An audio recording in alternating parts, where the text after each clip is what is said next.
Suspense. Alors, normalement, c'est bon, on est en direct, mais bon, bah, comme toujours, il y a ce Parfait. petit moment un peu de flottement. J'attends de voir déjà s'il y a des messages, des gens qui nous signalent leur présence. Est-ce qu'on nous écoute? Est-ce qu'on Ou alors nous est-ce qu'on est entend? vraiment que nous 3? Est-ce qu'on est que 3 seuls au monde? Non, je pense que bon, normalement, on est en direct, donc tout va bien. Bonjour à tous, bonjour à toutes. Super ravie de vous retrouver pour cette nouvelle édition de la Caméra Café, orchestrée par la fabuleuse Sylvia de Thalys, n'est-ce pas, qui, je suis sûre, est en train de nous écouter. On est là pour passer un petit... Ouais, coucou Sylvia. Fais-nous signe, Sylvia, si tu nous entends. On espère voilà, pouvoir vous charmer avec le sujet du jour. J'emploie vraiment des très jolis mots aujourd'hui, je ne sais pas ce qui m'arrive. Mais bonjour Élie. Oui, on a une personne qui nous écoute. Bonjour Élie. Bonjour Élie Toupard. En plus, la meilleure de toutes des personnes de LinkedIn, n'est-ce pas, Élie? Non, plus sérieusement, allez, je me recentre, je pars dans tous les sens. Plus sérieusement, trop ravie de vous retrouver pour cette nouvelle édition, pour aborder un sujet qui, j'espère, va vous passionner, puisqu'on va parler d'un sujet très original, n'est-ce pas? L'annonce d'emploi. Mais j'avoue, c'est un petit peu sarcastique, mais en vrai, on va justement l'aborder sous un nouvel angle, j'espère un angle peut-être un peu nouveau pour vous, pour le coup, et qui vous convaincra qu'on peut faire peut-être mieux avec l'annonce d'emploi. Et puis pour ce faire, j'ai 2 invités qui me font l'honneur d'être là. Je vais vous donner la parole, je vais arrêter de parler un petit peu. Vous allez me dire un peu, pour ceux qui ne vous connaissent pas encore, qui vous êtes, ce que vous faites de beau, pourquoi vous êtes là aujourd'hui. Je donne la parole, allez, je fais un peu nouveau, je donne la parole pour une fois à l'homme en premier, à Virgile. Ah, cool. Allez, Virgile, Ok, c'est ton merci. baptême du feu. Ouais, bah écoutez, ouais, bonjour à tous. Merci en tout cas pour l'invite à toi et Sylvia. Et content de le faire avec Hélène, pour le coup. J'ai pas l'habitude d'ailleurs de faire des lives. Mais oui, moi, c'est Virgile, je suis un recruteur senior chez Equino. Equino, c'est une agence tech en fait où on va développer des applis assez innovantes, des logiciels web. Et pour ceux qui me connaissent,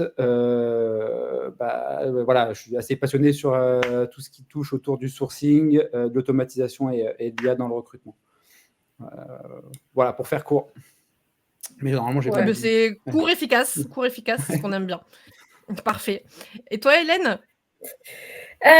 Et ben moi, c'est Hélène Lee. J'ai été recruteuse tech pendant 9 ans.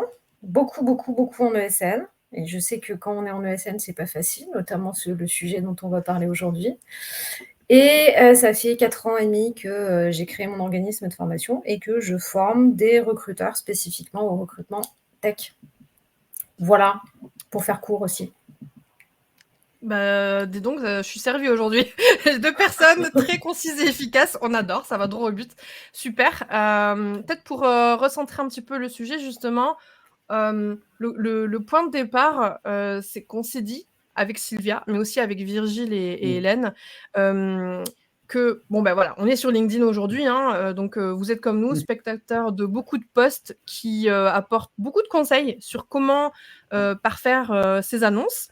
Et en même temps, on voit aussi un constat en parallèle, c'est que on a quand même l'impression que les annonces, ça se ressemble beaucoup, toutes, que finalement, ça évolue pas tant que ça. Et du coup, ça nous amène à nous poser la question, mais pourquoi est-ce qu'une majorité n'arrive pas encore à appliquer tous les bons conseils que l'on peut voir sur LinkedIn? Donc, c'est un peu le petit point de départ de ce live aujourd'hui. Et donc, Virgile et Hélène vont nous apporter un peu leur lumière pour un peu débusquer quelles sont les réalités du terrain, voilà, qu'est-ce qui fait qu'aujourd'hui on en est là et comment concrètement on peut s'en sortir aussi pour utiliser cet outil à bon escient. Donc j'en profite pour saluer tous ceux qui sont arrivés entre-temps. J'ai vu Pauline, j'ai vu Jenissa, j'ai vu Véronique. Voilà, il y a plein de beaux mondes. Merci à vous d'être ici. On est content d'être avec vous. Et on va aussi essayer de répondre à vos questions. Donc franchement, sentez-vous à l'aise. Posez des questions, réagissez. Moi, je me ferai votre relais auprès d'Hélène et Virgile pour pouvoir rebondir sur ce que vous nous dites de beau. Peut-être, si on fait un petit peu un balayage de ces fameuses réalités auxquelles sont confrontés les recruteurs, peut-être le premier point, celui auquel on a réfléchi, c'est tout bête, mais le premier, ça serait que déjà, les recruteurs n'aiment pas tout simplement écrire et n'aiment pas faire des annonces. C'est un constat assez qui paraît évident Basique. et à la fois basique, mais pourtant c'est bien la réalité. Tout simplement, ils n'aiment pas faire ça. Donc, quelles sont déjà vos impressions, Hélène et Virgile, sur ce point-là? Est-ce que vous le constatez vous aussi dans votre quotidien? Ouais, Ça vous parle ou pas? Bien oui. sûr. Bah, moi, perso, par exemple, je suis pas le plus grand fan des annonces, tu vois. Mais effectivement, après, bon, c'est pas une généralité, mais déjà, on peut partir du constat que tu as quand même pas mal de recruteurs qui n'aiment pas écrire, parce que finalement, faire une annonce, c'est apprendre à écrire, et écrire, c'est une compétence qu'il faut acquérir. Du coup, est-ce que tu as envie de l'apprendre, est-ce que tu as envie de l'avoir ou pas? Ça, c'est un sujet. C'est un peu comme si tu disais, est-ce que tous les recruteurs aiment le Sourcing. sourcing? Tout le monde n'aime pas le sourcing. Ouais. Et c'est souvent ce que tu vas mettre, ce que tu n'aimes pas faire, c'est souvent ce que tu vas mettre à la fin de ta to-do. Ou alors le bâcler, ou un petit peu à l'arrache, tu vois, en te disant, bon, bah, ça y est, je l'ai fait, je passe à autre chose, quoi. Mais ouais, je pense que, j'imagine, après, je ne sais pas ce que va dire le chat, mais j'imagine qu'il y a quand même pas mal de recruteurs qui sont dans ce cas et qui n'aiment pas forcément écrire des annonces, en tout cas. On peut même leur poser la question, hein, vous qui nous écoutez, est-ce que vous aimez, ça Ouais. Est-ce que vous aimez ça? Mais au-delà d'aimer, alors moi je suis d'accord, hein, et en formation je le vois beaucoup. Moi je faisais partie des gens qui aimaient ça, mais mon problème avec les annonces, c'était pas tant d'aimer écrire ou pas, c'était de manquer de temps pour écrire. C'est-à-dire qu'il y a des gens qui me disent en formation, moi j'aime bien écrire, mais j'ai envie de prendre du temps, et ce temps je l'ai pas. Et après, à côté, tu as les gens qui vont te dire clairement, et j'en ai plein, moi, j'aime pas ça écrire, structurer, savoir ce que je dois dire à tel ou tel endroit. Il y en a qui m'ont dit, non, mais j'ai pas le dico des synonymes ouvert à côté de moi. Enfin, je suis pas. Plusieurs qui m'ont dit, je suis pas littéraire. Et je trouve que c'est un peu. Enfin, je leur dis souvent d'ailleurs, c'était pas obligé d'être littéraire pour bien écrire. Pour moi, c'est deux choses qui sont un peu différentes.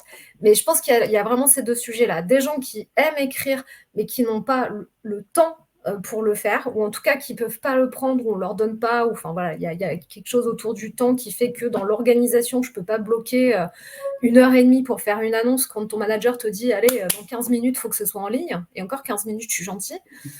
Et puis les gens qui vont te dire vraiment, non, j'aime pas ça, exactement comme ce que disait Virgile il y a quelques minutes, en disant, en fait, le sourcing, j'aime pas ça, donc je le fais pas, ou le moins possible. Et il y a des gens qui vont te dire, rédiger des annonces, j'aime pas ça, donc je le fais pas, ou le moins possible.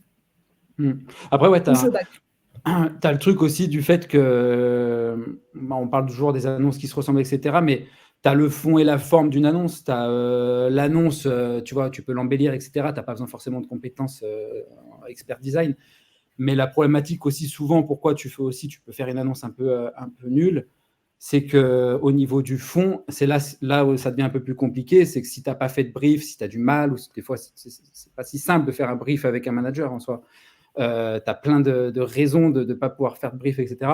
Mais si tu n'as pas assez d'infos, tu ne pourras jamais faire une annonce, tu ne vas pas inventer des trucs, etc. Donc, forcément, tu réduis les informations et tu en reviens à ta liste de courses un peu nulle, 2-3 infos sur la boîte, parce que tu n'as pas assez d'infos à mettre sur ton annonce, tu vois.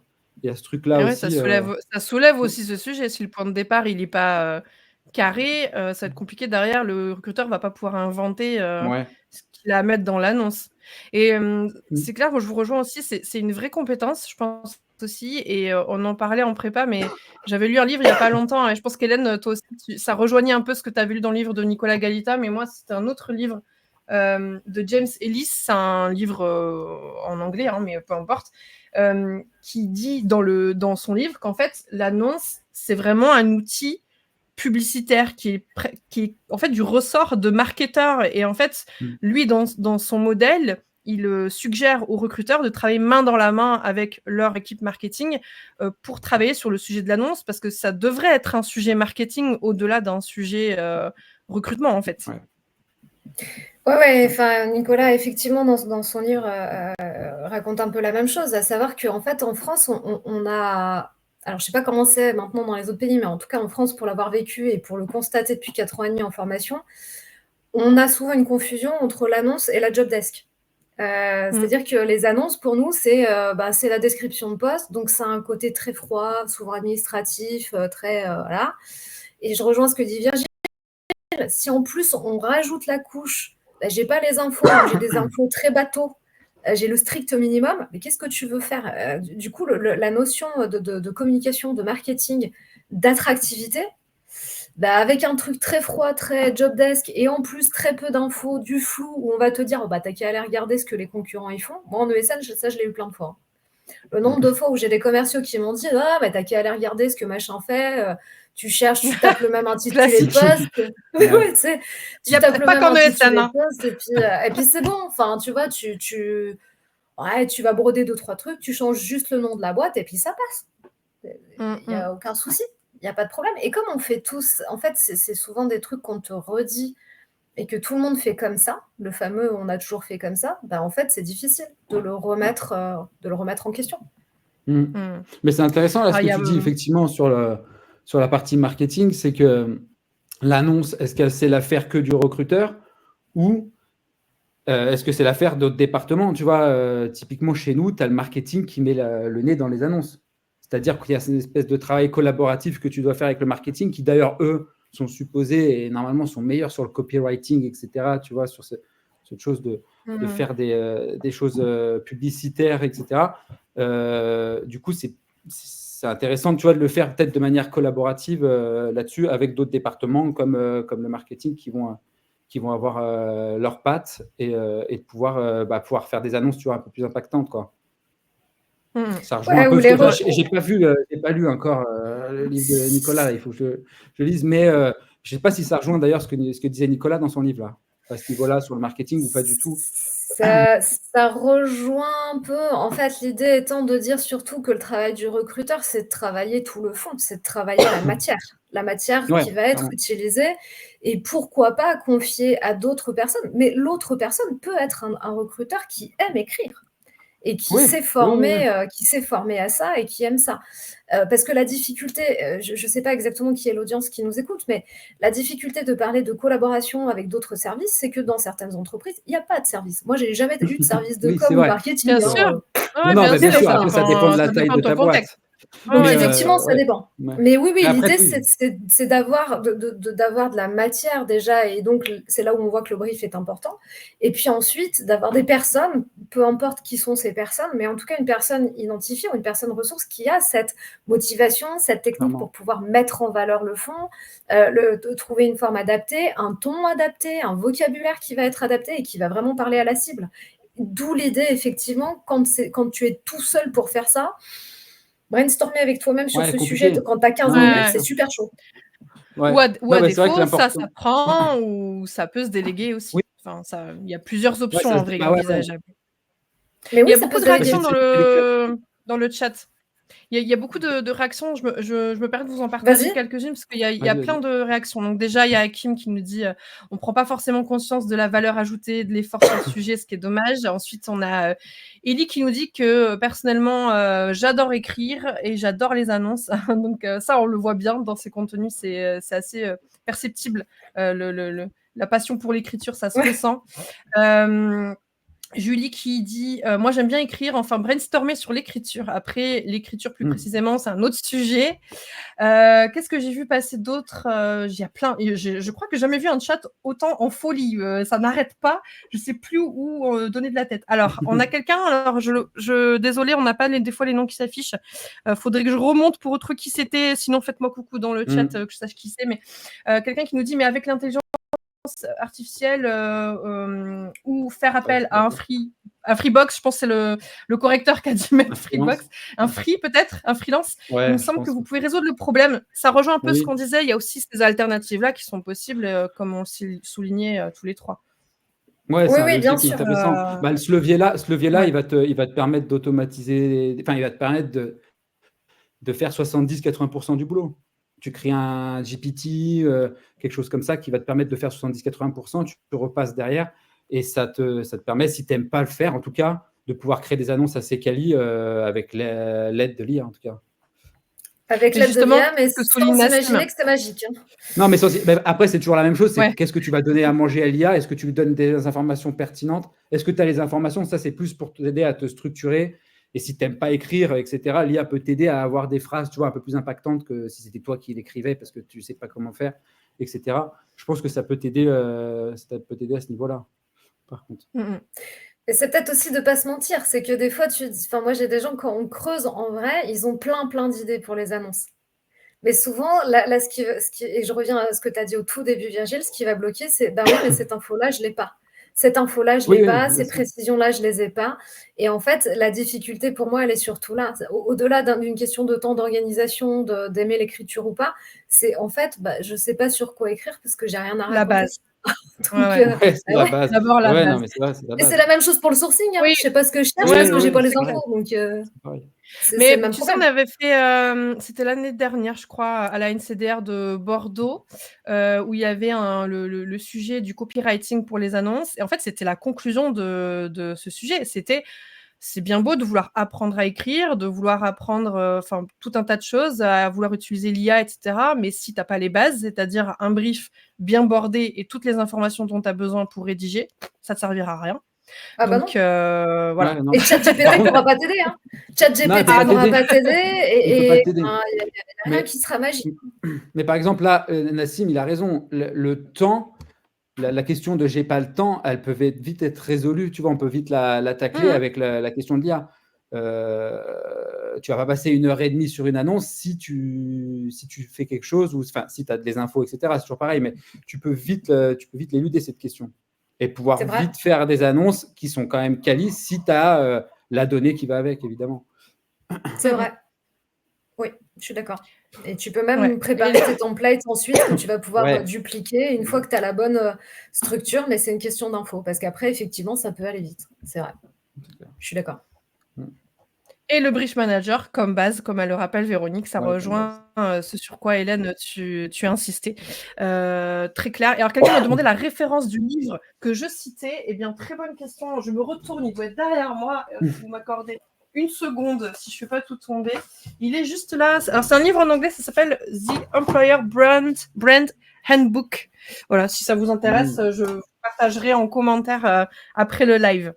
Peut-être une autre réalité à aborder aussi, si on engage sur le deuxième point, c'est aussi la réalité du blocage. Quand on est face à une direction qui va pas trop dans notre sens, où on a envie de faire évoluer les choses, mais que la direction est là en mode non, t'appliques ce qu'on t'a demandé de faire, c'est comme ça et pas autrement.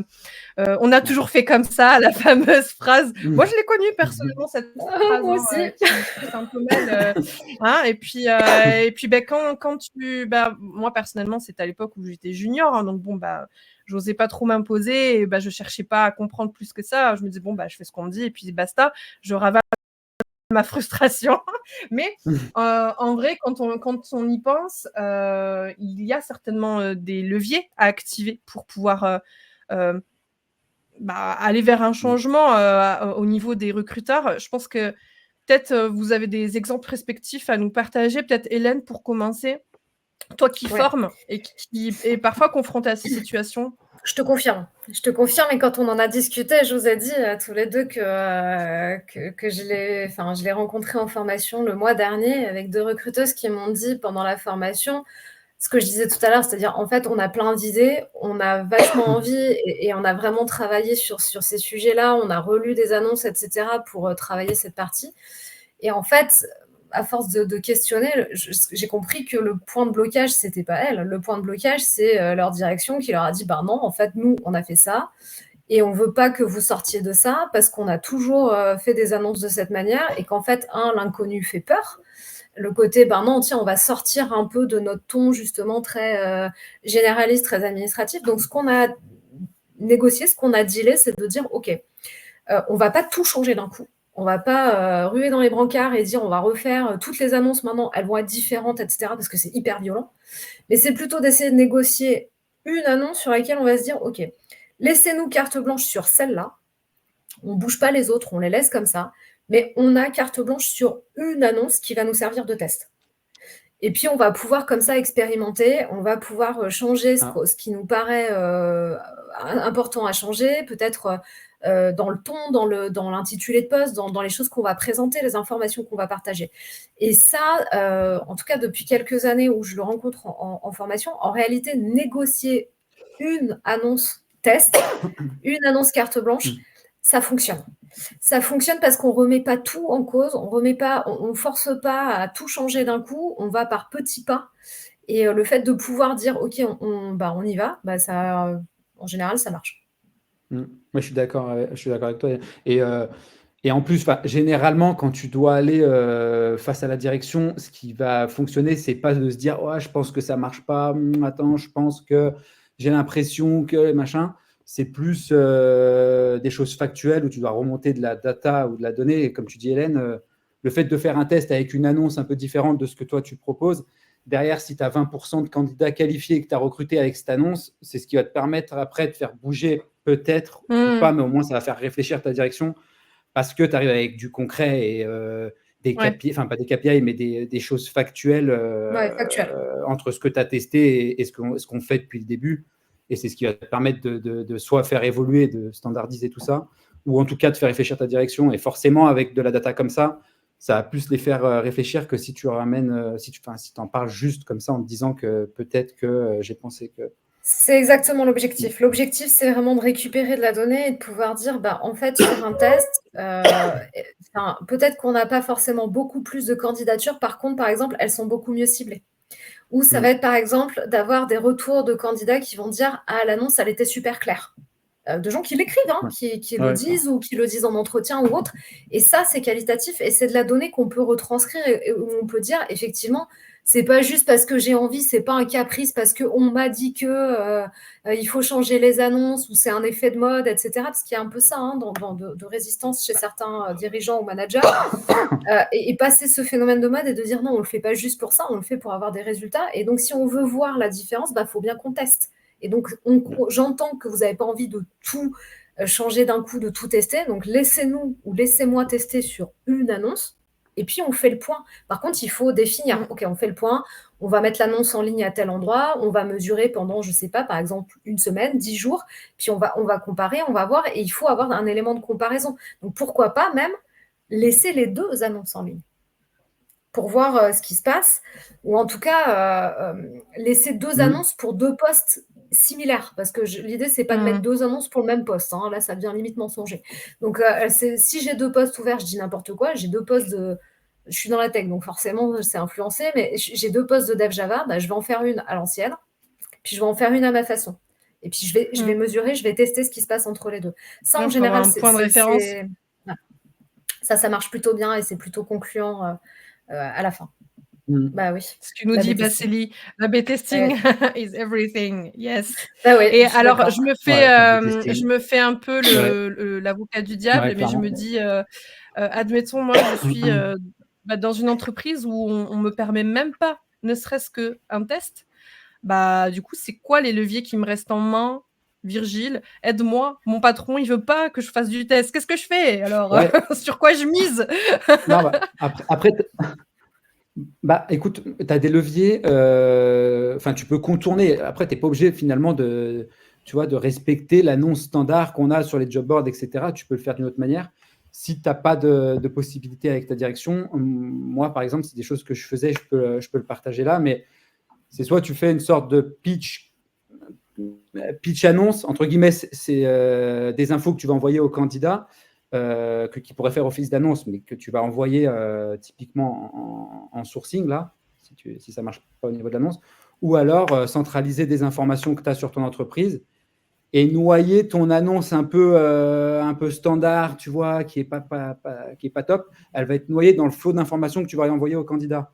Et pour le coup, ce document que tu vas lui envoyer ou cette page web que tu vas lui envoyer, l'annonce, elle va passer au second plan, ça va être anecdotique parce que tu vas lui envoyer tellement d'infos, ça va être assez pertinent, etc., que tu ne vas pas te poser la question de te dire si l'annonce, elle n'est pas bien ou pas, parce que tu vas voir la globalité des infos que tu vas lui envoyer au candidat. Je ne sais pas si je suis clair, sinon je vous partage l'écran. Je pense qu'il faut que tu partages, Virgile. En fait, l'idée dans ce que tu viens de dire, c'est de se dire, finalement, on n'est pas obligé de rester... le formalisme qu'on nous oblige à respecter, tu vas quand même diffuser ton annonce que tu trouves naze sur les job boards, mais tu vas faire autre chose en parallèle. Et c'est ce que tu fais. Voilà, autre chose en parallèle, c'est-à-dire que si tu n'as pas la possibilité de changer tes annonces et que tu n'as pas de résultat, il faut bien trouver des solutions. Tu ne vas pas rester comme ça. Donc, tu vas basculer sur la partie plus outbound que inbound. Et dans ce cas-là, Et ça, c'est toujours pareil, hein, ça part du brief. Hein, si tu n'as pas d'infos, ça va être compliqué de le faire. Mais en tout cas, si tu as les infos, tu peux créer. Là, c'est ce que j'avais fait, par exemple, pour l'Empire, qui est, pour ceux qui connaissent, qui est une entreprise qui a Lemlist, un outil d'outreach email, où j'envoyais les infos candidats. Et là, j'avais des super taux de retour parce que j'étais allé assez loin, au final, dans les informations que j'envoie. Et ça pourrait faire office d'une annonce d'ailleurs, où j'explique qui sont, ce qu'ils font, les enjeux de l'entreprise, le rôle du profil, c'était sur un poste de gros marketeur, les responsabilités. J'appuie aussi sur les faits de lui donner des informations, un peu les avantages concurrentiels ou des choses qu'on ne va pas forcément retrouver ailleurs et qu'on retrouvera uniquement dans l'entreprise. Les objectifs, etc. J'essaie de mettre pas mal d'informations assez pertinentes pour que ce soit global.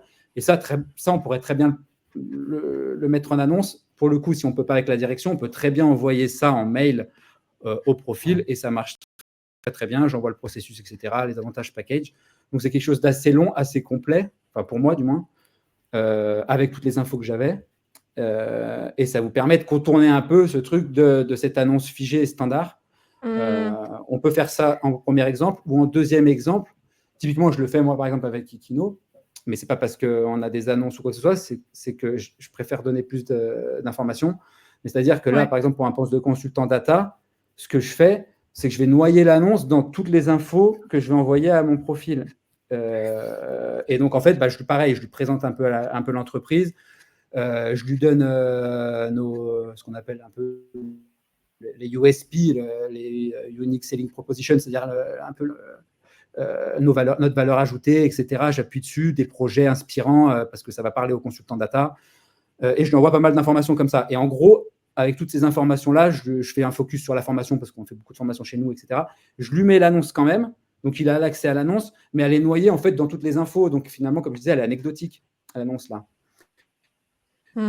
Et on peut très bien le faire comme ça, et ça marche très très bien parce que j'ai beaucoup de retours derrière des profils, parce que là on a pré-mâché le travail un peu de recherche pour le candidat. Il a énormément d'informations sur un même document, et ce qui fait qu'après aussi ça en découle sur les échanges que tu vas avoir avec ton candidat. Il va avoir des questions qui vont lui venir, il aura pas mal d'infos. Tu vas pas passer 3 ans à parler de ta boîte, tu lui envoyais énormément d'infos, etc. Donc il y a pas mal de points après positifs derrière à faire ce genre de document. Et ça, pour répondre à la question de Julie, juste pour repréciser, on est d'accord, c'est une ressource que tu partages dans tes messages d'approche quand tu repères des candidats, en fait. À cette étape-là, on est d'accord. Parce que Julie voulait être bien sûre de comprendre. C'est soit je contacte quelqu'un, il ne m'a pas répondu, je lui envoie par exemple la pitch annonce, la candidat, soit quelqu'un te répond et je lui envoie, tu vois, ces informations globales, ce qui fait qu'il a tout déjà pour prendre une décision aussi, pour dire ok, j'ai envie de discuter avec Virgile, oui, effectivement, la boîte, elle me plaît, ça me parle, j'ai des questions à lui poser. Ah, je sais pas, ça bug chez toi aussi, Hélène, ou pas? Ouais, j'entends plus Virgile. J'avais un doute, je me disais, mince, est-ce que c'est chez moi ou c'est chez lui? Non, il a en attendant qu'il revienne, juste pour répondre à Nassim qui dit ça dépend, c'est parce que alors je crois comprendre qu'il veut dire que Virgile est consultant et pas TA, Talent Acquisition. Mais si, il est bien en interne. Et quand on rentre dans la discussion avec le candidat, c'est pas là, etc. Il a déjà plein d'infos. On t'entendait plus, Virgile. On t'entendait plus, Virgile, ça avait frisé. On t'entend plus à nouveau. Ah, mais il a refreeze. Bon, c'est pas grave. Reviens. Mais en tout cas, Nassim, pour te répondre, si, Virgile est bien Talent Acquisition, il est en interne chez Equino et il utilise effectivement ce genre d'outil, même en étant en interne. Alors, oui, ça y est, je crois que ça y est, t'es en train de revenir par nous. Je crois que c'est bon, te voir. Ça y est, vous m'entendez ou pas? C'est bon. Je suis revenu. Oui, c'est bon. Yes. Ouais, je sais pas quand est-ce que ça a coupé, mais. T'inquiète, c'est pas grave. On a continué le cours du truc. Il y a une question pour toi, Virgile, pour préciser, parce que ça a l'air d'intriguer ta ressource. Céline qui dit, avant d'envoyer ton pitch annonce, on peut appeler ça un pitch, tu as déjà eu un premier contact avec le candidat, ou est-ce que c'est vraiment à froid, premier message, bim, tu balances ta ressource? Comment tu fonctionnes, toi? Ça dépend. Il est reparti. Moi, je sais un peu comment il bosse. Je connais Il va te faire la voix de Virgile, Virgile. je sais un peu comment il travaille. Et il y a 2 choses. La première, c'est qu'en fait, ce qu'il fait là, c'est qu'il écrit un peu son annonce idéale. Il écrit une annonce idéale. Lui, je sais qu'il utilise beaucoup Notion, mais ça pourrait être autre chose. Vous pouvez le faire sous forme de PDF si vous voulez. Ça peut être un autre outil que vous avez l'habitude d'utiliser. Et après, ça dépend. Ça dépend de la complexité du poste. Ça dépend si ça a été dur ou pas d'avoir la personne. Ça dépend si elle demande des infos. Il y a des candidats, par exemple, qui vont dire ça pourrait m'intéresser. Je pense qu'on a tous sur message d'approche de gens qui vont dire je veux bien avancer, mais il me faut plus d'infos. Là, c'est une solution. C'est une solution pour dire justement, ça tombe bien, je vous ai préparé quelque chose. Vous Vous allez m'entendez là? vraiment avoir beaucoup d'infos dedans. Ouais, on t'entend. J'ai essayé de me faire ta porte-parole, Virgile. Ouais. Ouais. Après, oui, peut-être que si. je suis désolé, ça coupe. Mais... Non, Oui, t'inquiète, mais c'est ça. Ouais, en pas gros, grave. c'est de l'A/B testing. C'est soit je l'envoie après un message. Je sais pas si vous m'entendez. On t'entend. Ouais. Mais ouais, c'est soit je l'envoie après un message, soit pour tester. Vous m'entendez? Ouais. Soit après un premier message, effectivement, soit je l'envoie à froid en contact direct. À voir après, ça me permet de voir après ce qui marche le mieux aussi. Hein. Ça m'est arrivé de faire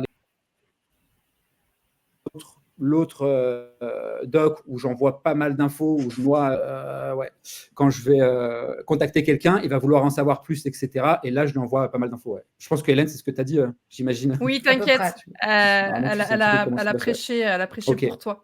Ça marche. Je vous propose qu'on avance sur d'autres réalités, parce qu'il y en a encore plein d'autres. Et honnêtement, si le sujet a l'air de vous intéresser, donc n'hésitez surtout pas à contacter Virgile ou même Hélène après le live. Je pense que vous ferez un plaisir de répondre aux questions. Mais voilà, c'est vrai que le sujet est hyper intéressant et ta ressource, elle est vraiment top. Donc merci à toi pour ce partage, Virgile.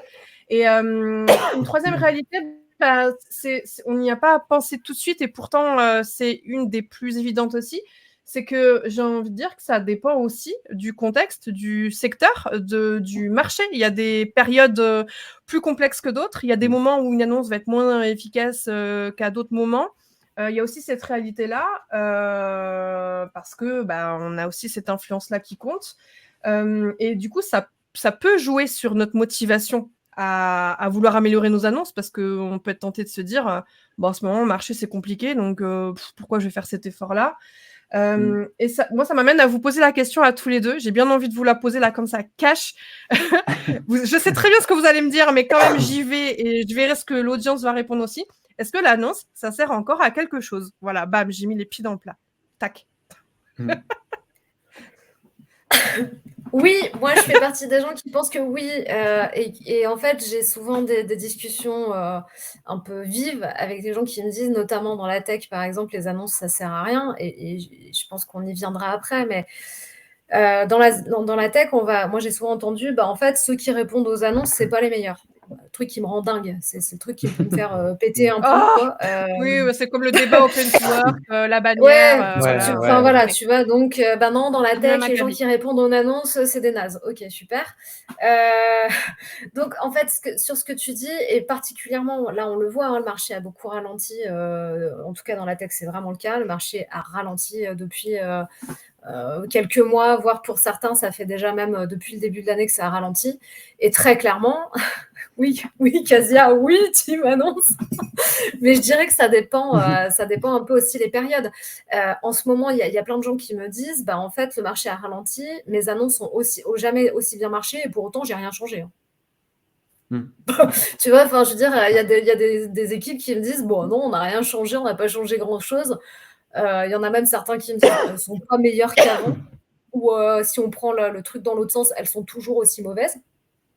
Et pour autant, comme en ce moment ça va pas super bien, on reçoit beaucoup plus de candidatures, y compris des candidatures ciblées, quali, de gens qui sont qui sont expérimentés, etc. Parce qu'en ce moment, le marché va pas bien et qu'on a plein de gens qui savent pas comment chercher du boulot, y compris des techs qui sont très expérimentés et qui n'ont jamais eu besoin, pour le coup, de faire ça. Donc, là, depuis la rentrée, moi, il y a plein de gens qui me disent, écoute, sur le sourcing, c'est moins dur parce que finalement, les annonces nous apportent quand même un flot de candidats qualifs et qu'on a moins besoin de le faire. Et pour autant, on n'a pas changé grand-chose à nos annonces, voire rien du tout. Et c'est la réalité. Donc voilà, pour moi, il faut avoir cette intelligence-là, ce recul-là, analyser son marché et se dire, peut-être qu'en fonction des périodes aussi et en fonction des secteurs, il y a des moments où l'annonce peut être vraiment un levier, même sans faire forcément énormément d'efforts. Et c'est le cas en ce moment dans la tech. De toute façon, on avait le cas, là on le voit bien, par exemple, après, moi c'est mon ressenti, mais sur les devs, on parle tout le temps des devs, etc. Il y a 2 ans, quand c'était la folie, avant la crise, etc., on n'arrivait pas à en avoir par annonce. Là, ils te contactent sur LinkedIn et tu as des profils aussi qualifiés qui viennent par annonce. Si tu arrêtes l'annonce, tu risques de passer à côté de bons profils qui sont en train de chercher des jobs, alors que ce n'était pas le cas il y a 2 ans. Donc, ce qui marchait il y a, allez, je te dis quoi, 3-4 mois, ça peut ne pas marcher aujourd'hui et ça marchera demain. Comme en sourcing, un message d'approche marche là, tu fais 3 mois après, il ne marchera pas. Et Exactement. tu le reprendras 2-3 mois après et il va marcher. Donc, du coup, il n'y a rien de figé. Et je pense que c'est un canal comme un autre. Finalement, si tu fais du multicanal, je pense que c'est quand même important de le garder. Et je te rejoins complètement, Hélène, sur ce point. En fait, après, ça va dépendre des postes. Mais oui. Et ça va dépendre des postes. C'est pour ça que c'est difficile, Anaïs, mais tu l'as dit, tu poses la question et c'est une question à tiroir. On ne peut pas y répondre oui, non. C'est volontaire. Mais je sais, et tu fais bien de la poser parce que ça interroge sur plein de choses et que ça se fait se poser des questions. Mais c'est aussi, je pense, c'est plein de choses. C'est la notion de où est-ce que je la publie, mon annonce aussi. Il y a la notion aussi, est-ce que c'est au bon endroit, pas au bon endroit? Est-ce que ça va toucher ma cible? Encore une fois, est-ce que c'est quand même le bon format, pas le bon format? On parle beaucoup de plein d'autres formats en ce moment, de la vidéo, des réseaux sociaux, etc. Est-ce que c'est bien d'y aller, pas y aller? Parce que des fois, tu peux y aller et finalement, même si c'est pas hyper bien, même si la forme est pas dingue, même si tu donnes pas plein d'infos, comme ta cible est là, elle va être touchée. Et là, je sors complètement de la tech, mais ça va être aussi une question de génération, ça va être une question des habitudes des gens, etc. On revient au brief et au persona. Oui, on en revient une fois de plus. On en revient une fois de plus à la base, comme sur le premier point, le brief, bien cadré, le brief, et savoir du coup à qui on s'adresse aussi. Exact. Mais à qui on s'adresse. Ouais, mais à qui on s'adresse, finalement, tu dois t'adresser à ta source aussi. Quand tu vas discuter avec tes candidats, tu peux très bien prendre une question et prendre un peu de temps pour le dire, mais c'est quoi pour toi, qu'est-ce que tu aimerais avoir dans ton annonce, tu vois? Qu'est-ce que tu veux avoir? Pourquoi tu réponds à cette annonce et pas à une autre? Il va te donner des insights et finalement, si tu fais ça, tu vas condenser des informations qui reviennent à chaque fois des candidats avec qui tu échanges. Et ça va alimenter déjà ton brief quand tu vas poser tes questions à ton manager. Et toi, savoir, comme tu disais, je parle à ma cible, à qui je parle. Tu ne parles pas de la même manière à un mécanicien dans le forage et un designer. Donc, du coup, en parlant aussi à la source et au candidat, tu auras les infos que tu vas pouvoir, tu sauras les infos qu'il faudra mettre dans ton annonce, en tout cas. Je pense que c'est intéressant aussi. C'est vrai, c'est vraiment. Oui, je suis d'accord. C'est vraiment connaître ton persona et les personnes les mieux placées aussi pour te dire ce qu'elles veulent comme info, ce qui leur suffit, ce qui leur suffit pas. Et là encore, c'est aussi du test. Mais c'est d'interroger les gens, c'est d'échanger avec eux, de leur dire qu'est-ce qui t'a plu, qu'est-ce qui t'a manqué, ou dans une annonce, dans les annonces globalement aujourd'hui, qu'est-ce qui fait que tu vas pas. Et c'est ça que tu vas essayer de mettre toi dans tes annonces. Effectivement, c'est apprendre à connaître les gens que tu cherches, quoi. C'est nouer un lien avec eux et t'alimenter avec eux, c'est clair. Je m'étouffe. Ça va, Virgile? Tout va bien, tout va bien. Et là, en galère, attends, il est où? C'est bon. On va s'en sortir avec notre live.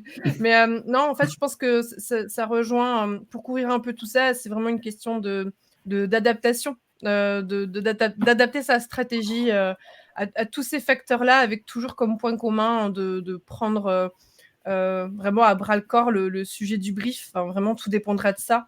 Alors, j'essaie de lire en même temps les messages qui sont apparus. Alors, sur l'annonce, il y a beaucoup de oui et non, et je pense que beaucoup nous rejoignent sur l'idée que ça dépend.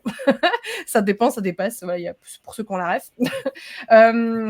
Et puis, un dernier sujet aussi sur l'annonce. Jean-Nicolas qui nous dit « Les gens veulent le salaire, le télétravail possible et la date d'embauche sur l'annonce. » Là, à nouveau, je pense que ça dépend aussi de ce que l'entreprise a proposé et puis de ceux à qui elle s'adresse aussi. On en revient à nouveau au même sujet. Et puis, le RH, une démarche marketing comme une autre. J'aime bien cette phrase de Grégory, qui est assez... il y a un côté très philosophique dans cette phrase. Je sais pas ce que vous en pensez.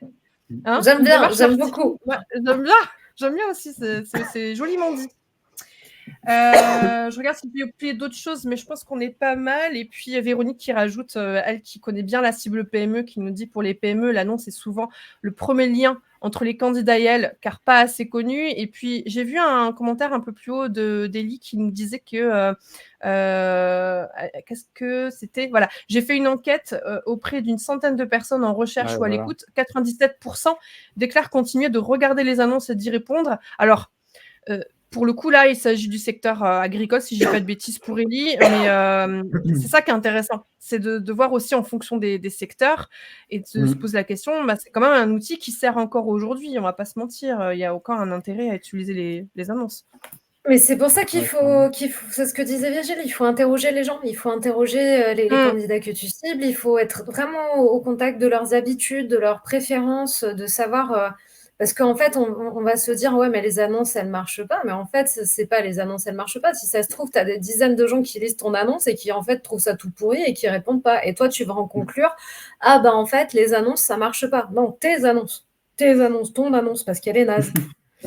Et du coup, parler avec les gens et essayer de comprendre vraiment leurs attentes. Et c'est ça qui est intéressant dans ce que dit Elie aussi, c'est de pouvoir demander aux gens qu'est-ce que vous faites quand vous êtes à l'écoute, pas à l'écoute. Et dans la tech, par exemple, il y a énormément d'a priori sur ça, alors que quand tu poses des questions à des techs, moi j'ai beaucoup de techs dans mon réseau, et y compris dans mes amis, et ils disent non, mais moi je continue de les regarder, les annonces.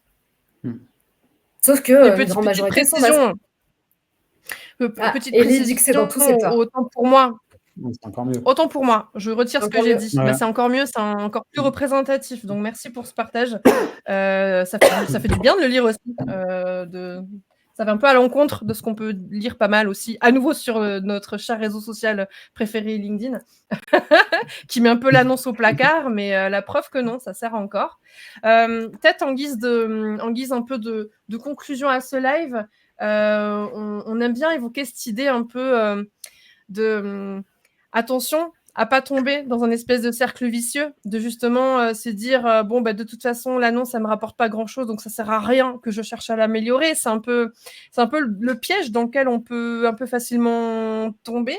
Et au final, vous avez évoqué plein de solutions tout au long de ce live qui peuvent un peu répondre en tout cas apporter de la solution face à cette réflexion qu'on peut être tenté de se faire.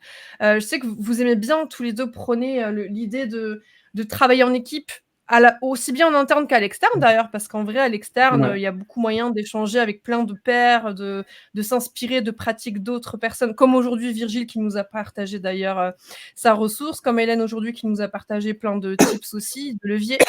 Donc ce fameux cercle vicieux que vous aimez bien évoquer aussi, Hélène et Virgile. Peut-être en guise de mot de la fin, qu'est-ce que vous auriez comme message à faire passer? Ouais. Non, mais clairement. Juste... Ouais, non, mais... non, mais après, tu as raison. Vas-y, Virgile, vas-y. Vas-y. On t'entend. Vas-y, je suis en décalé, je pense. T'inquiète, vas-y. Ça se trouve, le live est fini, tu vois, je suis encore dans le truc. Je disais oui, effectivement, tu vois, une entreprise, c'est la somme de ses compétences. Donc, du coup, l'idée de collaborer, elle est hyper importante dans le sens où, comme on disait, t'aimes pas, il y a des gens qui sont meilleurs que toi pour les annonces, d'autres qui sont meilleurs que toi dans le sourcing. Tu vois, le mieux, c'est quoi? C'est d'aller voir ces personnes-là. Soit tu le délègues, tu vois, une espèce de délégation stratégique en se disant, lui, il est super fort en annonce, en écriture. Tu vois, pourquoi je vais aller, moi, essayer de faire mon truc alors que je suis mauvais et que ça ne m'intéresse pas? Ah, ça bug à nouveau. Décidément. Je crois que LinkedIn fait un rejet total dès que Virgile prend la parole. Et au contraire, lui, c'est pour ça le décourage. moins bon en sourcing ou peu importe en data, tu vois, sur les équipes et sur leur compte.